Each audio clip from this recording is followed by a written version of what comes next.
Okay, so she's home. God, I'm gonna fall. Where are my manners? Howdy doody. Welcome back to the ranch. My name is Mick. This behind me is my new to me, but very well used and loved early 2000s Case 1845C skid steer. I just picked this thing up at auction for really cheap, and there's a reason for that. Let's get to it.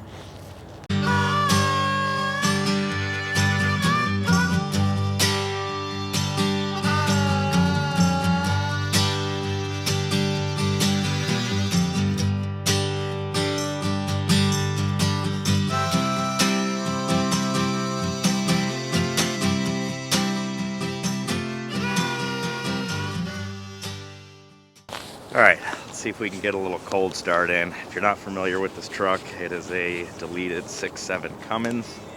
Been sitting here for about 2 weeks and we've had a deep freeze lately, so this will be a good little cold start.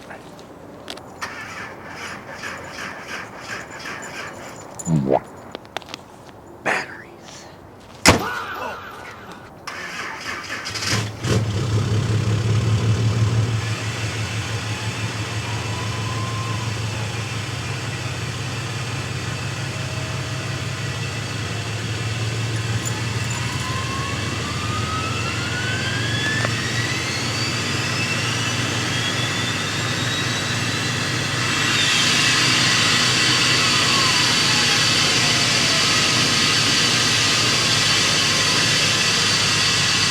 That is a sweet, sweet sound.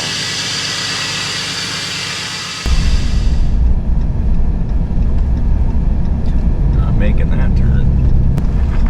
They really said come in the one direction or don't come in at all. They got a lot of crap here. Emphasis on crap. I'm looking at a lot of equipment that's broken down. I'm pulling up to the office now, so let me jump inside and see where this thing's at. Right after I turned my camera off, I saw it sitting there. Guy didn't even check a receipt or anything. He just knew I was coming. So.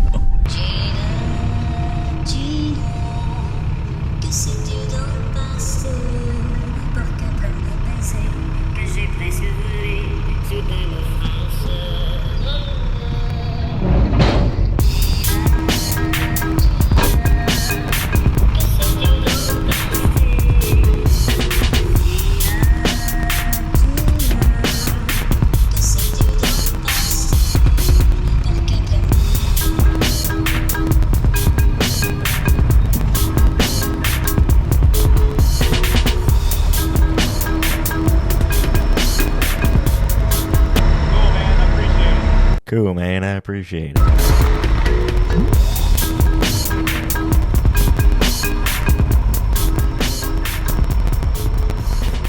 I mean, it's a nice machine. I don't know. It runs really good.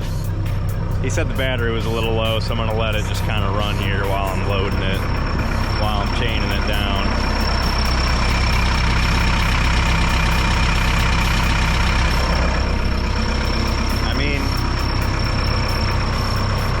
Puking oil anywhere. The bucket's rough, but other than that, I mean, the machine, it's really clean. I'm impressed. I mean, they had to do some work to it because there's no way you get this amount of hours on it and not remanufacture something or notice I'm not telling you how many hours are on it yet. All right, chain this thing down. So, what do we have here? This behind me is a early 2000s Case 1845C. Now, if you go way back in the channel and you watch my video on the Case 1835C that I had, the goal was to kind of find a cheap version of this machine for myself as a starter skid steer as I was getting started on the channel and everything and getting close to finishing my last house with the dream of, you know, moving out to some more property and really needing a skid steer around. And that 1835 did not work out at all. Couldn't get it running. Ended up in the last video on it just a couple weeks ago finally got it running, but in no surprise, the thing had no compression and it was junk essentially. But the reason why I like these machines so much is they're all mechanical, yet you have full pilot controls. So all your controls are in your hands.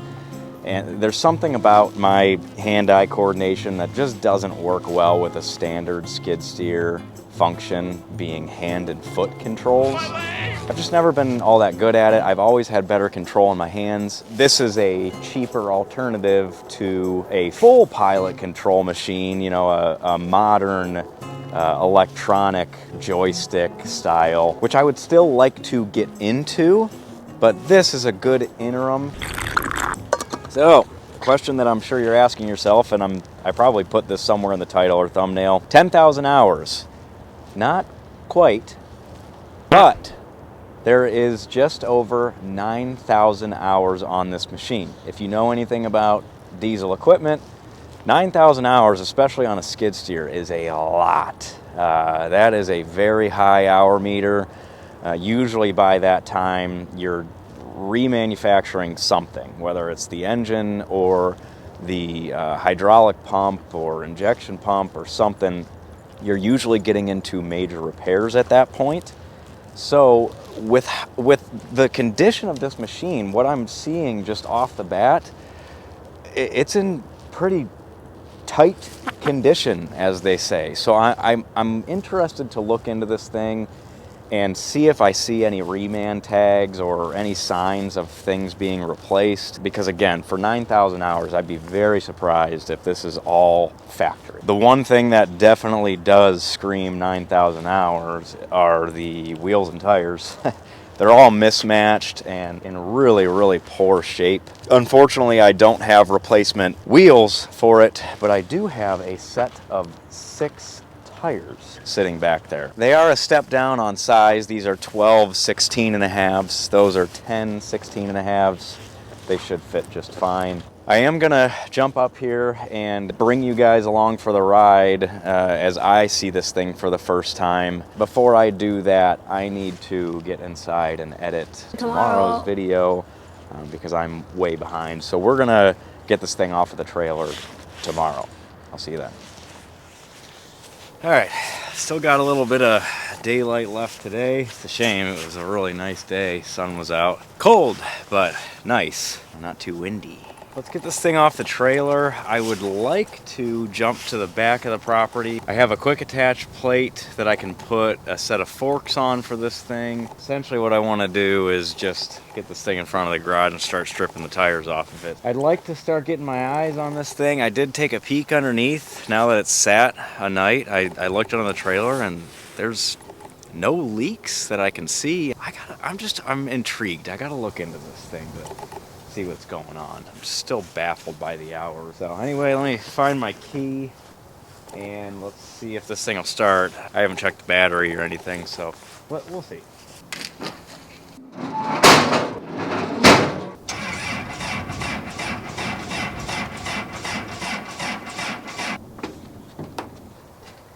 Jump back and playing teeter-totter on the side here.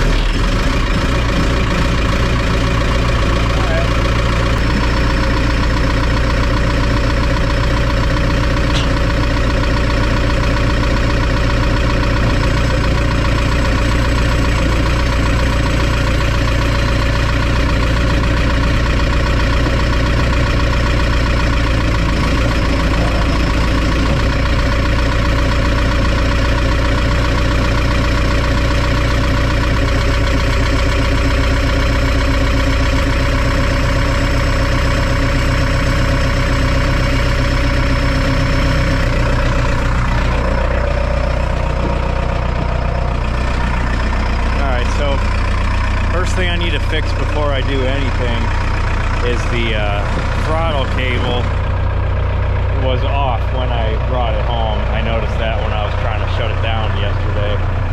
So I gotta either pop that back in or if it's broken, jerry rig it into place. But let's see if I can fix that real quick and then we'll go back and get my forks.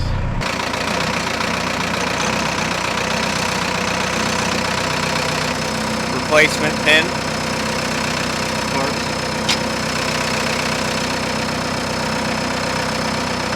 Yeah, it looks like they broke it. And judging by what the guy said real quick, he said, oh, the throttle was kind of frozen this morning. I'm assuming was frozen and they accidentally broke it off. Because I saw a video at the auction of the thing, you know, full throttle going through the motions and everything. So, they definitely broke that, but I won't charge them. I'm actually going to opt for the zip tie.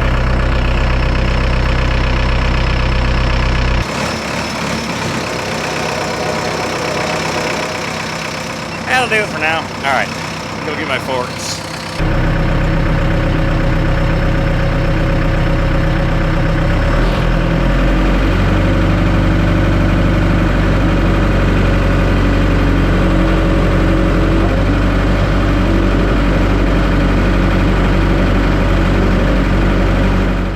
Okay, so these forks I picked up at the auction from a while back with the loader and the grader. Essentially what they did was they broke their fork, he told me, so he just put a ball hitch in here, and this is what he used to like drag trailers around his yard. And that's all well and good, but he's got some angle iron welded in here to keep it in place, so I got to hack those off, and then this should pop off. Other than that, this is in pretty rough shape. There's a big crack right here, and there's a big piece of steel that sheared off here, and that's what, you know, the fork rides on. So if I ever fix this, that'll be great. Until that day comes, if it ever comes, well, I'm just going to keep my fork on the outer edge and then adjust this way to have adjustment. The way that I'm going to work this is I'm going to sell this skid steer with the bucket and forks with it, and if they want to negotiate, then I'll keep the forks. That's how I usually run it. Let's get to hacking. They really have put some thick weld in here, so this might take a while. Yeah, that's all right. We'll get to work here and I'll eventually get it.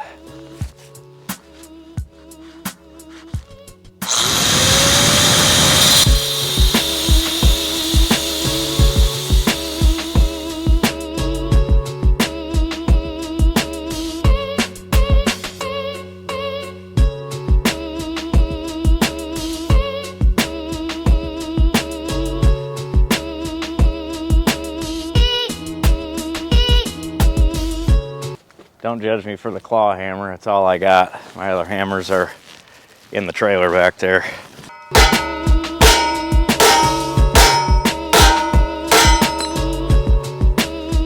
That'll do it.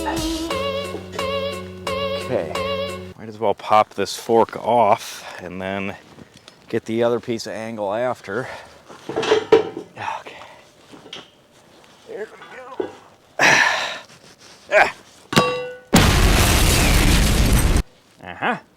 I'm gonna go warm up my hands.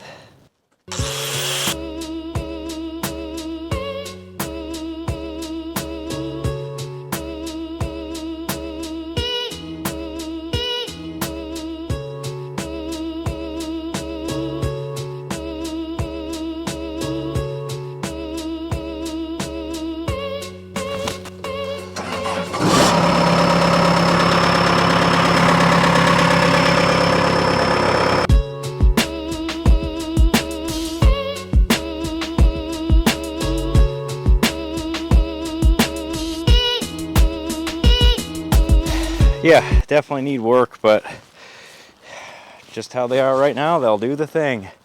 Let's fire this thing up. I'm winded.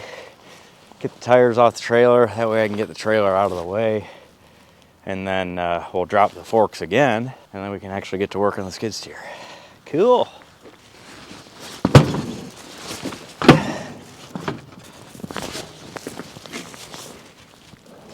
That was kind of stupid. Bunch of places to jump off without ice, and I chose that one.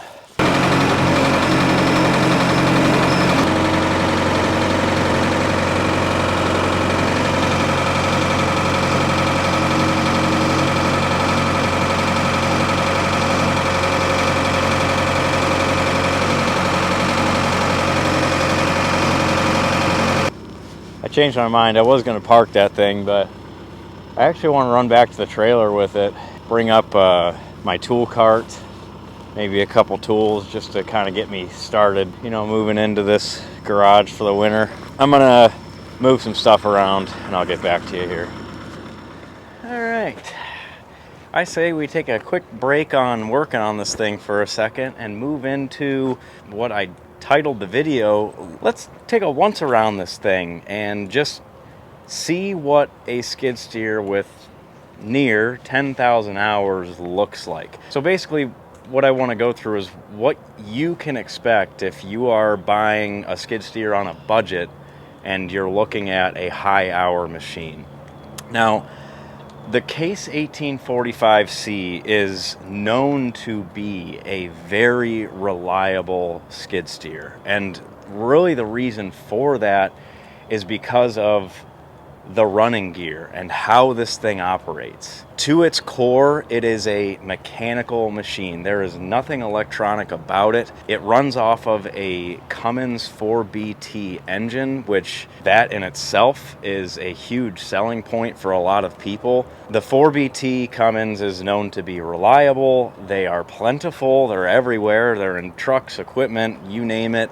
So parts availability, or if you need to just replace the engine altogether, they're readily available. And then the actual operating system, like I said, is all mechanical. So when we start looking at this thing, you'll notice the way that you control the skid steer is all through mechanical levers. Outside of that, then it's just a robust machine. You know, all around, it's just a fan favorite. So if you're looking at a high hour machine, you definitely want to look at something like a 1845C, something that's known to be robust and reliable.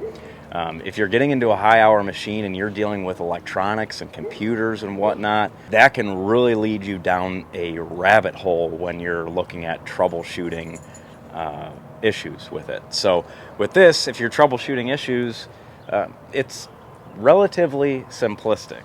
So let's take a look at this thing. Like I mentioned earlier in the video, when I was doing just a quick look at it, I mentioned a few things like, well, it doesn't really look like a high hour machine because it's not puking oil everywhere. The pins and bushings are relatively tight, you know, it doesn't have a bunch of slop to it. But what are we gonna see when we actually take the covers off this thing and look at it? Well, I've been running it a little bit, and I will say it does have some signs, but first and foremost, let's look at the engine compartment. And to get into the engine compartment, you pull this lever.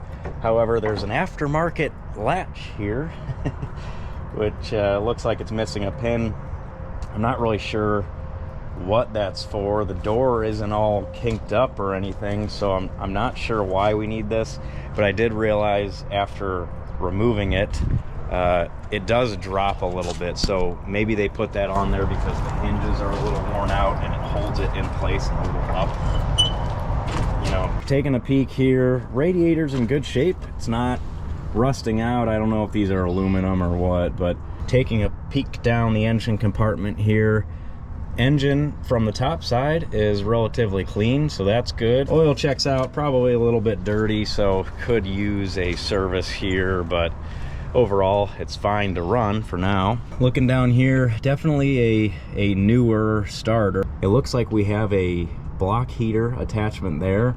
I will say, after running this in cold weather a few times, I would like to throw a cord on there so I can use the block heater, because there aren't glow plugs on this.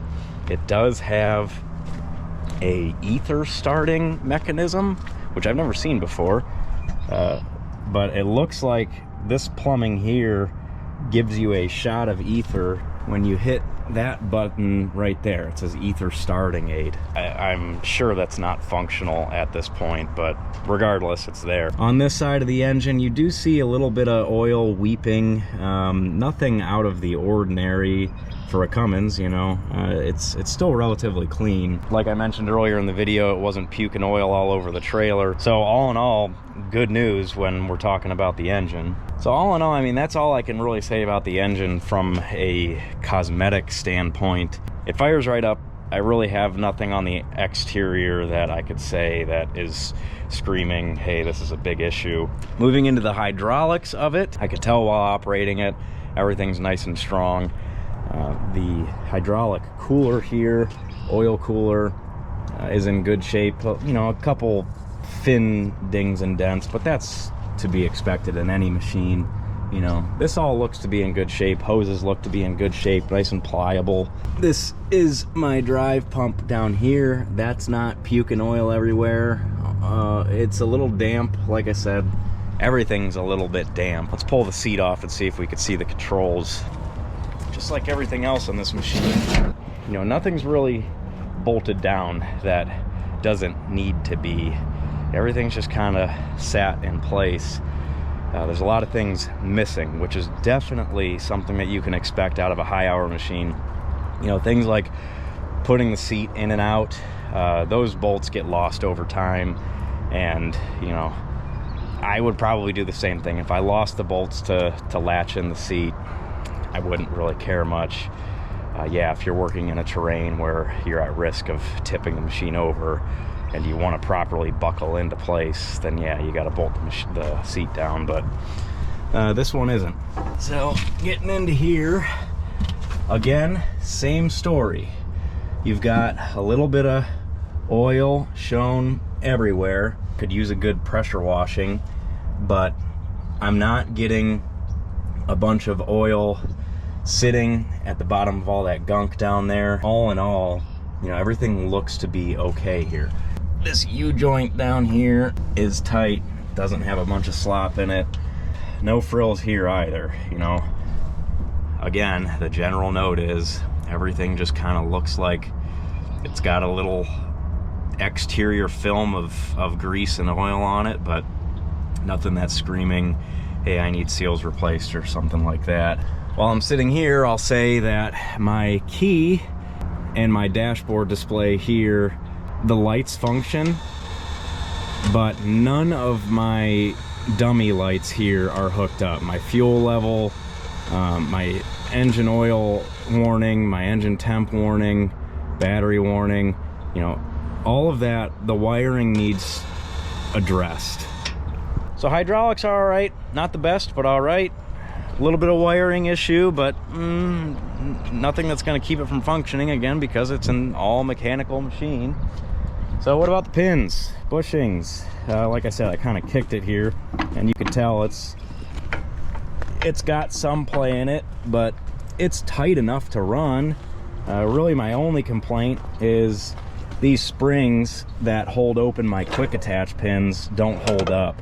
So whenever I want to hook up a bucket or my forks, I have to this is embarrassing, I shouldn't be doing this, but I kind of have to crawl on the outside of the machine and sit down there and put my safety guard down, kind of hold the latches open to get it to engage and disengage. Not the end of the world, but it is something. Safety factor and convenience factor.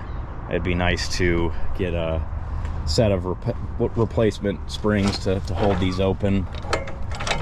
Unfortunately, I did look online, and there really aren't springs available to buy. You kind of have to buy that whole pin setup, and it's not the cheapest thing in the world. It's a couple $100, but again, it's just one of those things that will need addressed.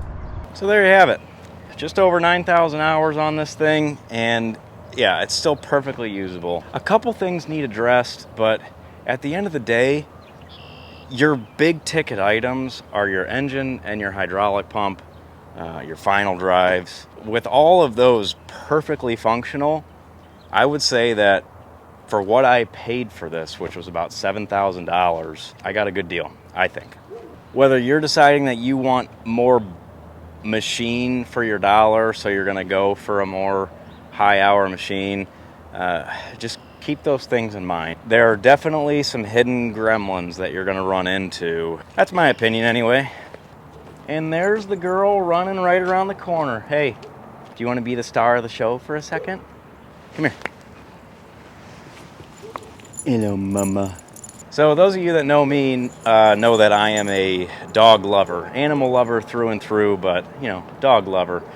I had my previous girl, Lady, who tragically passed away. To carry on her legacy, I ended up rescuing a Doberman girl that really needed it. Her name is Georgia, and she is as sweet as a Georgia peach, as they say. But she's been a really good dog for me. I want to take care of her. One of the best ways that I know that I can do that is by feeding her a real natural diet, something with real food, human grade food. It's a tough thing for dog owners to do. I feel like all of us know that it's better to feed dogs real food over kibble, but there are plenty of things working against you. Things like the time involved to prepare it, as well as, if you're anything like me, I'm a terrible cook, so the concern of being consistent with proportions on what the dog really needs to actually have a healthy diet. So that is where I am so happy to talk about today's sponsor, Maeve. So the timing couldn't be better because I literally just got this in the mail, so this is what you can expect. What they're doing at Maeve is they're giving you real human grade food, all natural ingredients, no additives or preservatives or anything like that. I'm starting Georgia off with a beef flavor, stay, you can stay too, as well as a chicken. The chicken formula is geared more towards skin and coat, which is what I'd like to focus her on, but I also want her to pick. I want to see if she has a favorite, you know, a little preference. With Dobermans, they need more of a skin and coat benefit to their food because their fur is pretty thin, especially when you're like Georgia and you have what's called an albino gene in her. So she's a fawn color, so essentially she's a red Doberman, but she has an albino gene, which makes her like a off shade of red, and that means skin problems, alopecia, dry skin. This was something that I was nervous about, but right away on the packaging, they explain to you proportions. So for her, she's about 60 pounds, believe it or not. She was 30 pounds when I got her. Get on it there. I love that I'm making the packaging muddy because I'm me. They've got this pretty white packaging and they're trusting a diesel mechanic to keep the packaging nice. Come on now. There's chicken in there, green beans, all sorts of good stuff. Proportioned correctly. I'm really excited about this. And I'm sure you are too. Wait. Okay. Anyway, I'm gonna let her enjoy her dinner. It's starting to rain here anyway, so I'm gonna get her inside. But I'll see you guys tomorrow for more work on this thing. But until then, you can click the link in the description or the QR code on the screen. Use the code KNOCK for a discount on your first order. And with that, I'll see you guys tomorrow.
Well, I've got two that are fighting me. One where I can't get a single lug nut off of the studs. That's going to be a problem. And two, I have one stud that is spinning within its place, so I can't get the lug nut off. I might be able to do something there, whether it's get a vice grip on the back side of the stud to hold it in place or something, but I'm gonna mess around with that one. This one, I've been working on getting the setup for a 1-inch drive impact because I know I'm gonna need it for the semi trucks out back.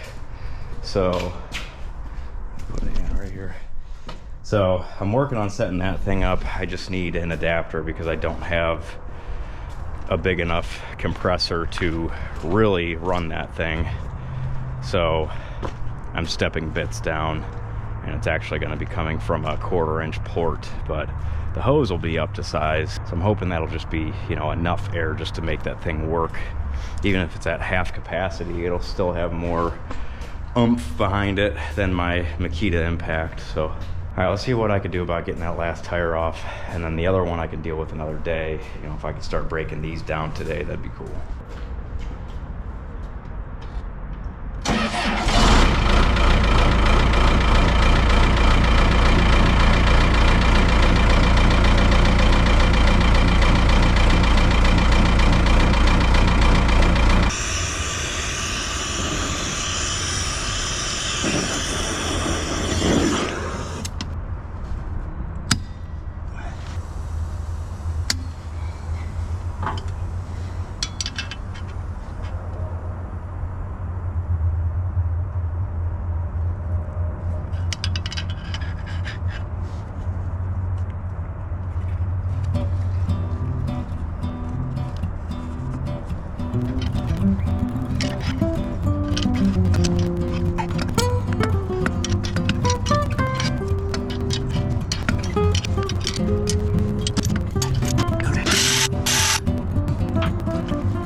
Got it.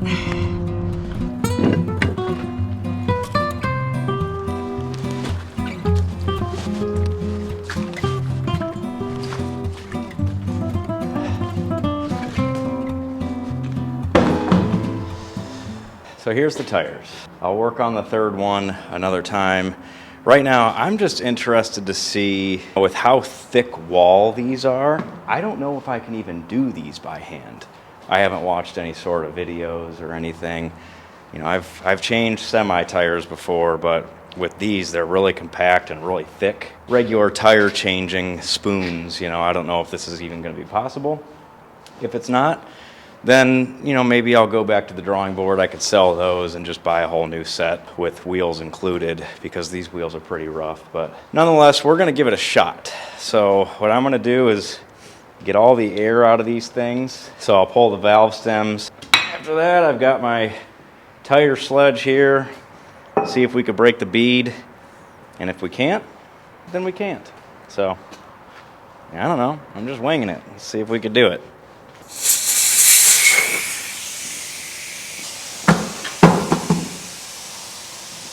Wow.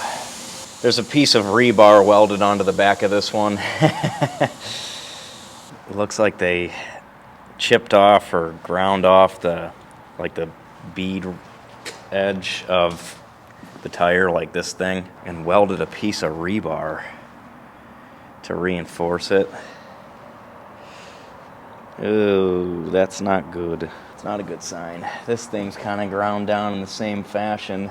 Yeah, you know, like I said, worst case, we'll just abandon ship and find a different set on the old marketplace, but those tires were cheap. Try it from this side. I definitely don't have high hopes. Let me make that one clear.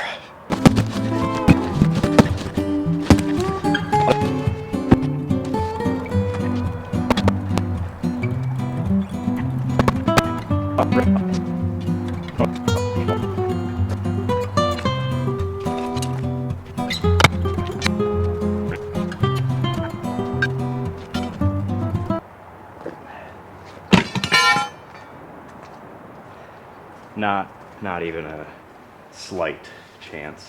The walls of the tires are way too thick. I mean, I'm at capacity with my bars. It's not worth the trouble. I'm just gonna find a good set on Marketplace. I could sell those and probably get, you know, my money back. I'm gonna look online, see what I could find. Well, obviously, we got some snow. Unfortunately, it was 60 degrees out 4 days ago, and the sun is shining today. It is January 1st, 2026. Happy New Year. Happy New Year, honey. But it's cold. It's 18 degrees Fahrenheit, and we got a bunch of snow last night, so I just want to get this thing functional, so I'm going to throw these tires on. They're not perfect, but they were cheap. They were 250 bucks for the 4 of them. They should be the correct bolt pattern, so I can just throw them on. I have my adapter set up for my 1-inch impact, so I should be able to get this last wheel off, hopefully without breaking studs. Yeah, like I mentioned, these tires aren't in the best shape. One of them is flat and needs a valve stem. I think it had a tube in it before. This one feels like it might be fine. This is the one that's missing a valve stem. He said it might have been a tube and it might still be in there. I don't really care. I'm just going to throw a valve stem on it. Shoot, I was supposed to grab some when I was back by the box. I'm going to throw a valve stem in it, see if that'll just get it to hold air. You know, it doesn't need to be perfect. Whoever's buying this machine, it'll be on a budget anyway, and if they really want to do this thing right, they'd replace the wheels and tires with something. And then this one is super heavy. Like super heavy. So yeah, and the valve stem looks like it's just kind of sitting there. I think this one's foam filled. I'm gonna get these things filled with air. Hopefully I can get that last tire off, and then we should be good to go to use this thing, and I can use it to plow some snow. 1-inch gun. Not properly set up, but I'm hoping it'll still work for a short period of time, even though I'm really choking it. If I can just get a couple, 2 or 3 good ugga-duggas on these, should loosen them up, and then I'll be able to get it the rest of the way with the normal impact. Yeah, honey, you're gonna be scared by this. Yeah.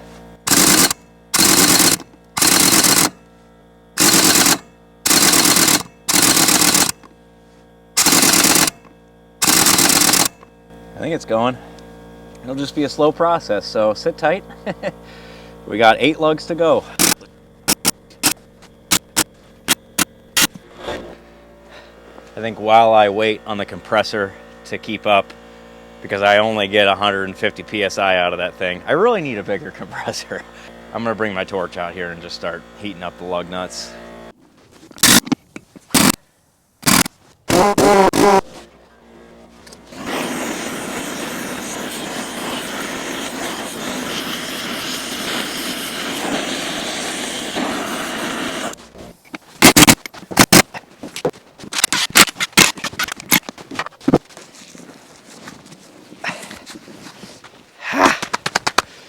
Nice. Something like that 1-inch gun just really gets me excited to be fully set up in a shop where I have, the majority of the tools that I've ever dreamed of having, all the ones that I'd use on a regular basis to make something like this, convenient. Part of that is a bigger compressor, but I've never had a 1-inch impact gun, and yeah, I'm making it work for now, but I'm just imagining when I'm fully set up, Sweet. Throw a valve stem in that tire, air them up, throw them on, we're gonna be good to go.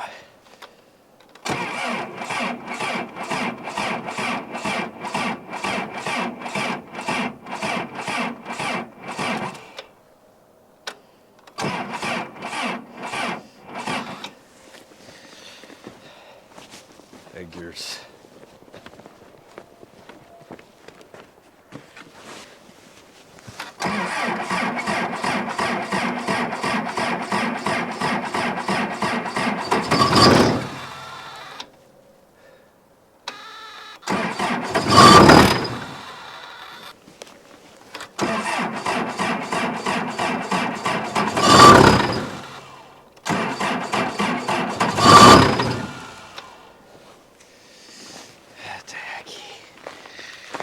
Cold.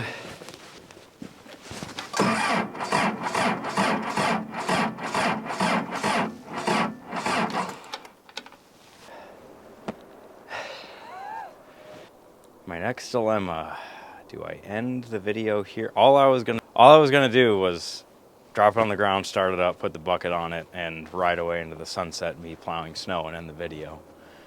And that's not going to happen because it's not going to start. And I can't get that cinder block out from underneath it.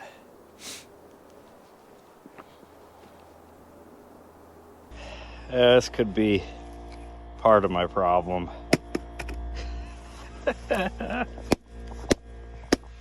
Dang, I've never seen it that bad. There's a feather in there.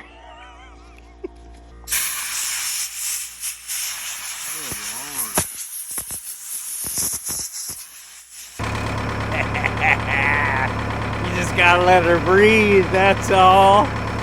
I can't believe the amount of dirt that came out of those filters. I cleaned out both the best I could. I spent some real time on it.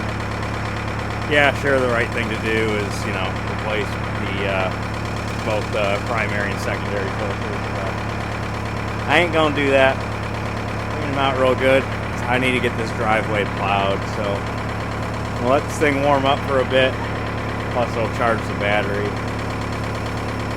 Throw the bucket on and I'll get plowing. With that, y'all, I'm gonna close this one out. I think we picked up a decent machine here. It'll serve the purpose for a short amount of time, hopefully.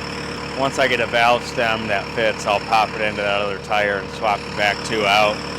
But like I said, it'll do the job for now. I'm definitely, judging by that air filter, definitely going to go ahead and drop the oil and change the oil out of the engine and swap the hydraulic filter as well. With that, if you guys enjoyed this video, please do me a favor, like the video, share it, subscribe to the channel. It's free to subscribe. I'm gonna get to plowing before the sun goes down. I got an early morning tomorrow morning. We got a ton of things coming up, but I'll see you all in the next one. But always remember, don't be afraid to grab that wrench, get after it yourself. Stay warm out there. See you next time.